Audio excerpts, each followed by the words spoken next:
So in this book, it has a bunch of pages on a serving wine, and as you can tell from like all of my highlighting, like it's all super important, super important. It really goes right through the whole thing for you. Okay, so the first things first is with the presentation. Okay, so somebody says, okay, so I'll take the Rocca Dolce Chianti Classico, right? They'll ask you for that. You say, okay. You go on the back and you grab it, and you want to make sure that it says, okay, the Rocca Dolce Chianti Classico. Okay, it's the right vintage. All right, great. And then you go out to your table. We'll go into whites after. So you'd want to present the label. The label should always be towards the guest. So you'd say, the Rocca Dolce Chianti Classico, and they'll say yes or nod or look at you funny, whatever way that they want to be like, okay, yeah, sure. And then, grab the one key. I should have had this one already out.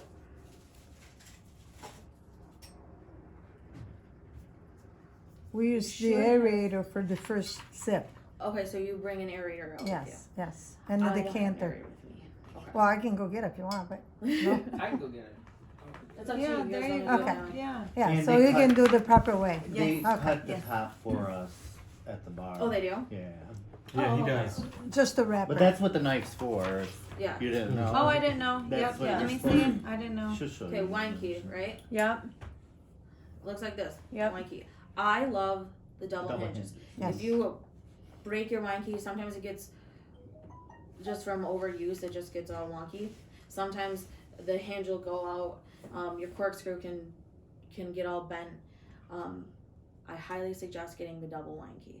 I've heard some people really like those singles, but I love this one. These are just so much easier to use. I like the hinge. That's why I always give everybody one, and after that, you're on your own. But these are the best kind. Yeah. Okay. The double Yeah, the hinges. one's missing from the bar, so wherever that one is, I don't know. I just didn't It have was one there of the the other night. Somebody Alright. borrow. There- Why you look at me? I got a Somebody blue one borrow. right on me, I think. You borrow, I give you one. Oh, Here no, you I bring- didn't have one, but yes, I did borrow it when. Okay, you don't do that. it Sorry, you bring burgundy? it back. Yes, it Okay. is. You, I sold You a scheduled bottle of tomorrow? that candy I'm on not You bring it. one of those, Thursday. to be Yes. completely honest with you. thank you, Mark. I've used different narrators, but not this one. If you just pour it. Yep. Okay. But the decanter, you forgot the decanter. Parts It's of the okay, wine one key. glass. So have a knife. Oh. You have your hinges, and then you have your screw. Okay, so that's all parts of the wine key. Well, you can get different ones that have that's all. Sometimes the knife is in the hinge, and it's all weird. Oh, this is also But the used double as are a, the best. you'll also use this as a hinge too, or as a bottle opener too. So it's kind of cool. I always carried, even when I worked in bar places, I always had a wine key on me just in case. So the traditional way, right? You would have a cloth with you. Then you would have your cloth, and then you would present your bottle. You'd say the name, what it is. Sometimes you can say where it's from. Typically you should, but a lot of times you can't pronounce it, and rather than sounding dumb, you just say the meaning and what it is. And then you always want to cut on the second lip of a wine key or of a wine bottle, because you don't want the fragments of the foil to be poured into the wine or into your aerator or whatever. And so you'd always open the bottle facing the customer so that the wine label never leaves them. So just see how it went that way and that way, or vice versa. But you cut around it, do a slit up, and you just pull the foil off. The foil is garbage, so you just put it in your pocket or throw it away or whatever. Now I know that they do this at the bar, but it's nice to know, just. And then with the label still facing the guest, you'd use your corkscrew and you'd face it with your pointer finger is what I like to do, and then you put it. They say a 45-degree angle. I'm not good at math or angles, so I just put it right in the center. You see where I put it in, right in the center of the cork? And then you go down to, I would say about there. Any more, or you can even, I wouldn't go any further than that. Go through the cork. Right, because you don't want it to push cork into the wine. Same concept as the foil. Nobody wants to eat cork. And the proper way is the do red in the air and white on the table, right? I always do it in the air. I Oh, never put it even on the white? table. Oh, Mhm. Yeah, I never put it on the table. And honestly, I've been trained so Or in long the doing it bucket. up here that it's weird for me. I have to take more like 14 steps to do it on the table. It's just easier to do it out. Yeah. I do this. It isn't traditional to grab it with the other hand, but that's just the way it works for me, and it's gonna be just like that for everybody else. You do want to definitely do what's more comfortable for you when using the wine key. So I started like this, put it in. So I left a little bit of it out. So I'm going to use these like steps, right? So I grab it with my thumb and I put the first step on the lip, and then I pull up till I can't pull up anymore, and then you go to the next step, and then you pull up, and you can kind of feel it when it wants to release, but you don't want to pull it any more than that because you risk breaking your cork, and you don't want to break broken cork. So then you just pull it up. Another thing, you don't want to do one of these things, pulling it this way. You want to push it instead of pull it, because you can also break a cork. Does that make sense? So then you just wiggle it out. And then the label is still facing the guest.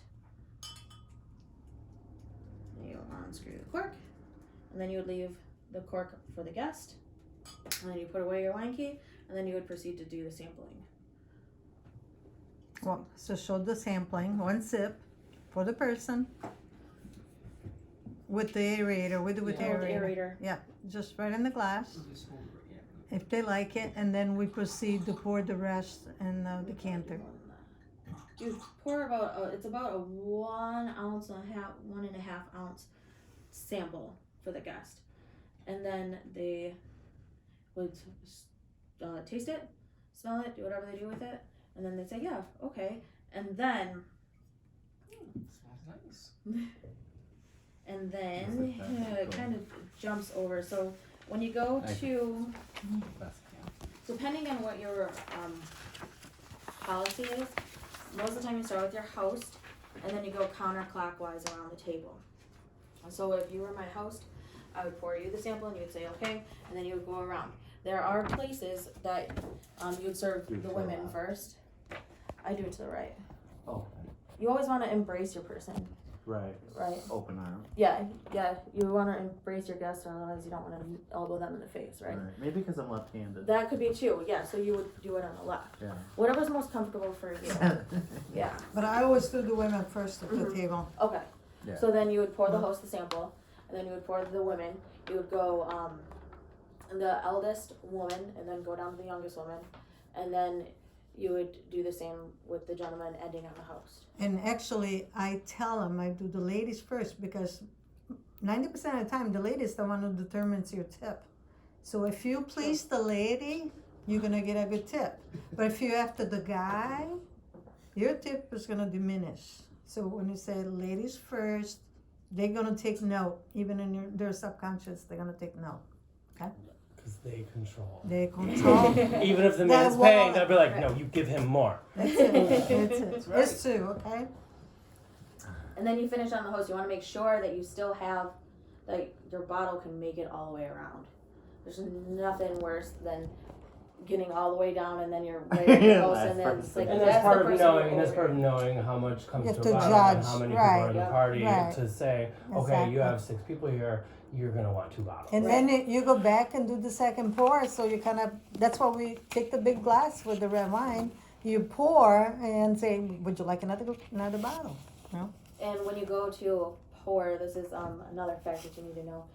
So like I said, with the opening, you want to have the label always towards the guest. So whether you're left-handed or right-handed, whether you're pouring it on this side or pouring it on this side, you want to make sure that the label is always facing the person that you're pouring it to.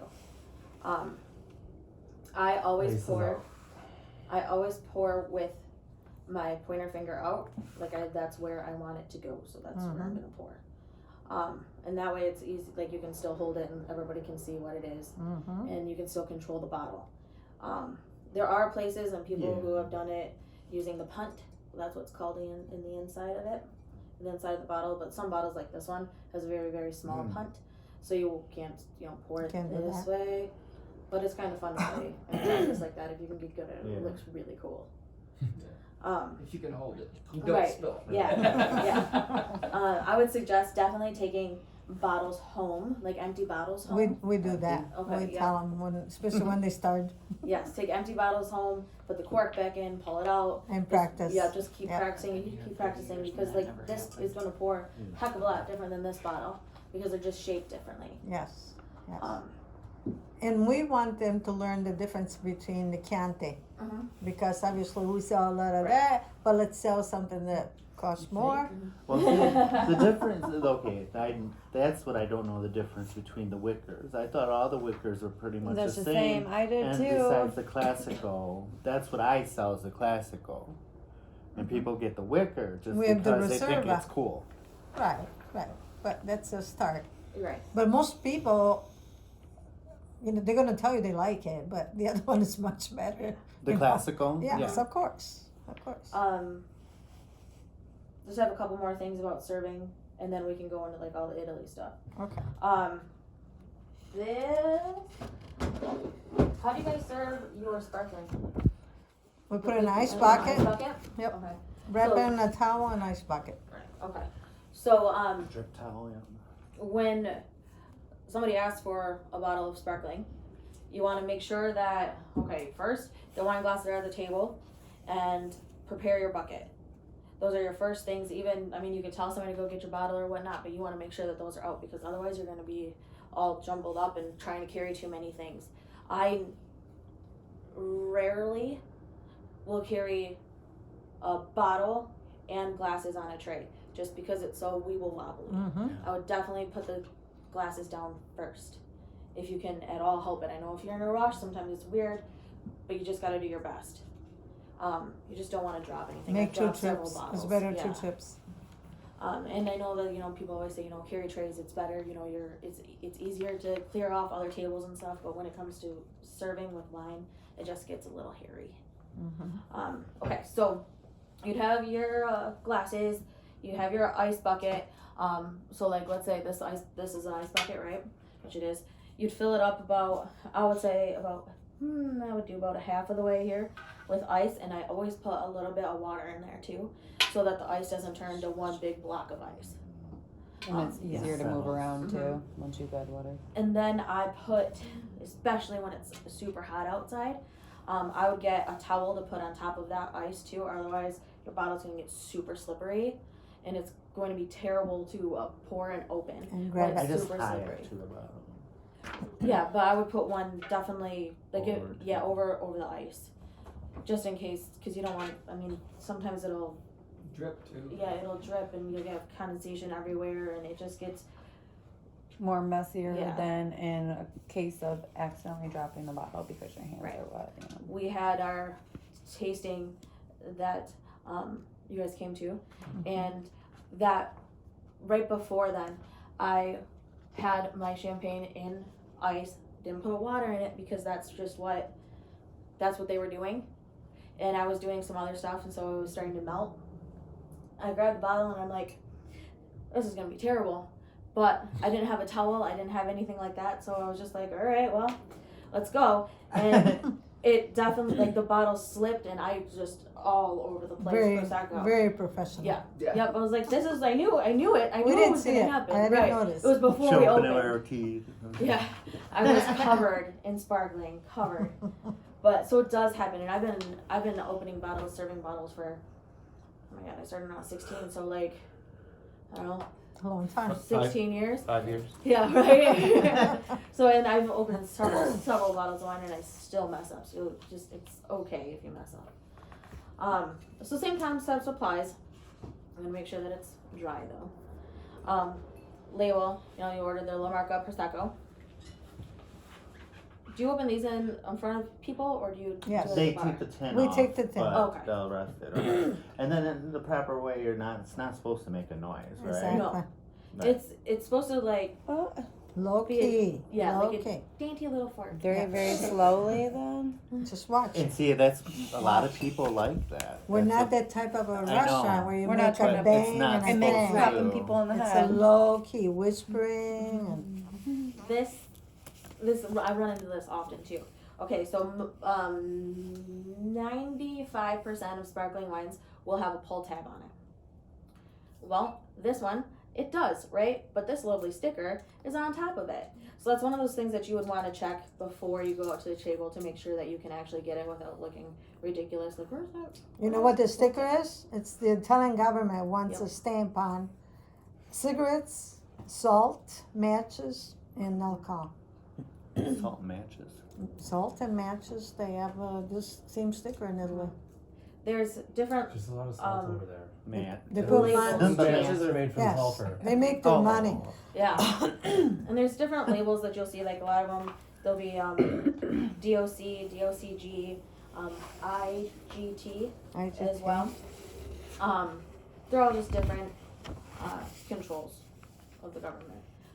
The IGT is just saying that it's quality wine, basically that they can sell it, and then DOCG is the highest, and then DOC is just your mid-range, which is just fine stuff, but that's how they differentiate it. They're making sure it's Yeah. being produced thinking, in the yeah, area price. where it's supposed to be produced. Yeah, and not letting So somebody. just think, you're gonna know a lot more than the regular customer here Yes. once we're done, okay?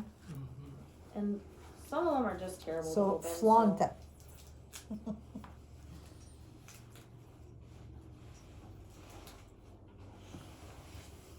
I've been Sorry. opening your Prosecco for years, and it's still, sometimes they still get all hairy. There you go. Alright, so this is what's called a cage on here, right? I think there's a other technical term for it, but Medieval condom. right. It's a walker. That was awesome, but I did like that. So there's and It's all being recorded. Oh. Oh my goodness. all of these sparkling wines, it takes 6 turns to open this. No matter if it's a champagne, 6 prosecco, turns. where it's from, there's 6 turns on this.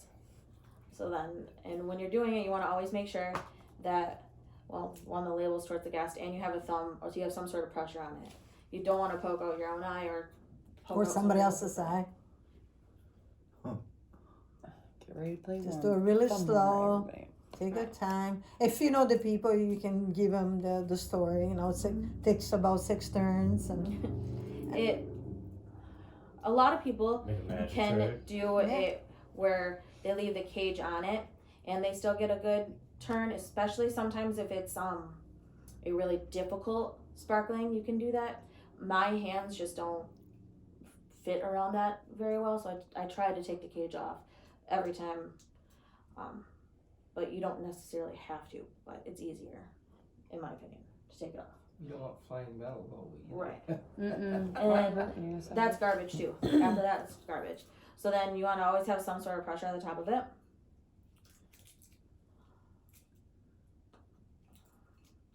And then you want to turn the bottle, not the cork. not the cork. And then there's going to be like, you'll feel the force and you want to kind of push it back in, but bring it out at the same time. I know that sounds really strange, but You turn the cork, the bottle, At the not the Whitney, cork. they used to fire people for making noises. yeah. So see that? Dang, girl. I need to get some of them bottles in practice. That's a professional. Gonna be at home. I know. One time I ever did. Yeah, that's a professional way. It's hard. It really is hard to get. And every bottle is going to be different. There's going to be different types of pressure behind it. And it's always scary. I was doing it and my heart was racing still. Right. So right. 'cause never you never know. know. Right. And I always do it like, I had it like over my shoulder just in case something weird happens. I don't want it going back. I don't want the cork hitting me in the eye or hitting anybody else. So I would do it like kind of over your shoulder. Does that make sense? Mm-hmm. Okay. Or a table behind you. I know. I was just thinking. I think Right. I'd rather have it. Liliana walking by, boom! I've seen some people let the cork go poof everywhere. Yeah, we've had that. On purpose. On purpose. Right. And that's why Ron used to open them in the window, remember? Because we had that. I don't wanna say names. Jake. I know. So yeah, it's the same concept. You know, with the pouring, you want to pour the host, and then counterclockwise, women first, Whatever you wanna and do. ending on the host. See, this one had a pull tab. It just wasn't coming out for me. It's still stuck under there. So I had to fight it a little bit. Yeah, you don't want the wine to touch that metal in any bottle, cause that's not elegant. In that book, it does say that you can, with your towel, like before you serve a bottle of wine, whether it's white or red, you can you can wipe the bottle off, and that's completely okay if you want to do it. But if you know that it came out pretty clean, then you're pretty good.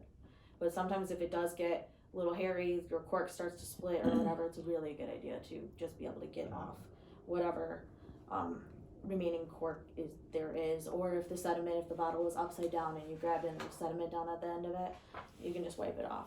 It's completely okay to do that, but most of the time you'll be all real good with just that.